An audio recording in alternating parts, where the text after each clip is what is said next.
Today we are making a 3D drawing using tissue papers.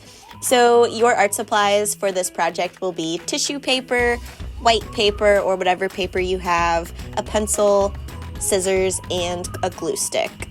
The first step is to take your paper and draw your design. You can do a letter, an animal, a food, anything that you can think of.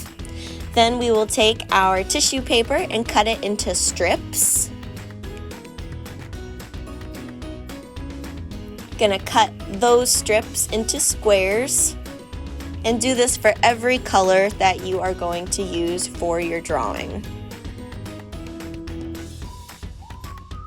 All right, once you have all of your colors, you are going to start putting them on your picture. The idea is to fill in your picture as if you were coloring with markers, but instead with the tissue papers.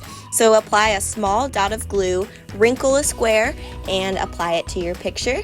And once you are finished, you will have a beautiful 3D drawing.